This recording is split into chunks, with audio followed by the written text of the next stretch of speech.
What's up guys, Josiah Martin here with the GoPro Hero 8, and I'm going to be giving you guys 5 tips to get the most out of this little action camera while taking your time lapses.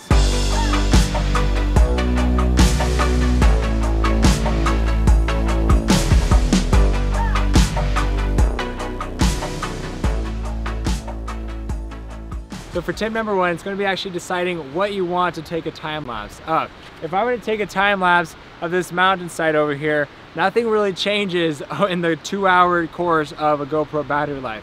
So you want to be very smart with how you utilize the GoPro's 2-hour battery for a time lapse. Are there clouds moving? Are you wanting to do of a car moving or a bicyclist? There's some things that look really bad on a time lapse. For example, a tree in a time lapse is pretty boring. The leaves just shake back and forth crazy and it's not that interesting. However, clouds moving across the sky, a city full of cars moving left and right is pretty interesting. So don't just take a time lapse to take a time lapse. Be purposeful with where you're placing the camera, and that'll help you with your time lapses. For tip number 2 is framing. So keep in mind rule of thirds. With time lapses though, you generally want to have whatever your focus is centered. So I just got done taking a time lapse of these beautiful mountains behind me, and I was really wanting to focus on the mountains, so I put the mountains in the center of the screen.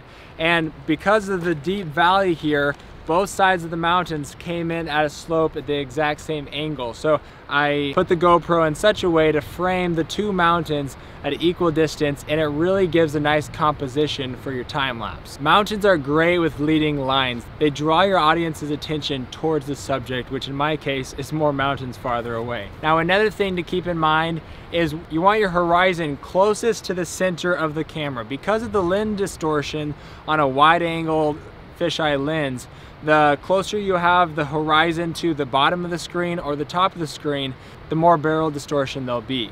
And so keeping your horizon flat across the center of the GoPro is really going to be your best bet. All right, so for tip number 3, it's setting up the time lapse. Now the GoPro Hero 8 comes out of the box like this. However, most surfaces are not flat, and I would not just recommend leaving your GoPro flat on the ground like this. So I'd really suggest getting a Gorilla Pod. Now you do get what you pay for. You can find one of these for $5 off Amazon, but I've found those and I've quickly broken them, or the legs pop off, right?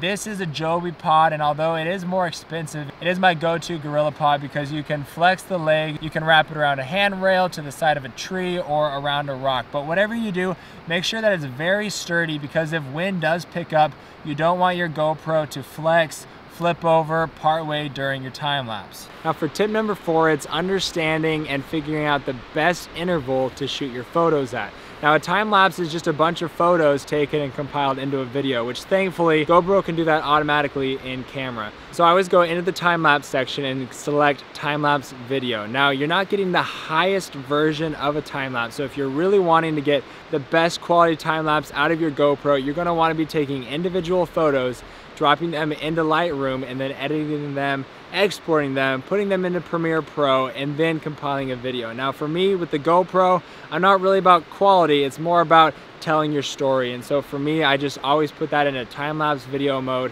and it'll export a video right to me. I can play it back right on the screen. So depending on your subject and how quickly it's moving and how much time you have to spare is what your interval needs to be set at. For me, 5 seconds is usually a really good balance between capturing slow moving things and fast moving things. I do a lot of time lapses of landscapes and scenery, and clouds will be moving by slowly enough that every 5 seconds the cloud is not changing that quickly, so I can adjust it to 5 seconds as the interval. Now if something's whizzing by crazy fast, like traffic, cars, you might want to be shooting at intervals of 0.5 seconds or every 1 second if you're really wanting to capture a bunch of the quick motion. Now keep in mind, if you're shooting in night lapse mode and you're taking 30-second exposure photos on your time lapse, you're only going to be getting 2 photos per minute.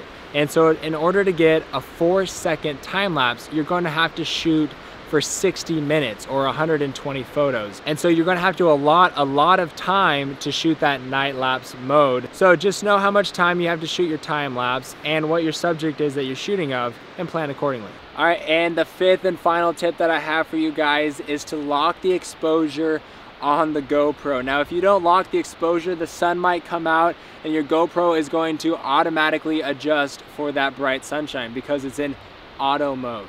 So make sure you lock the exposure so that way it's not constantly changing during your time lapse. Now, I've taken sunset time lapses and the GoPro is automatically adjusting as the sun gets lower and less bright.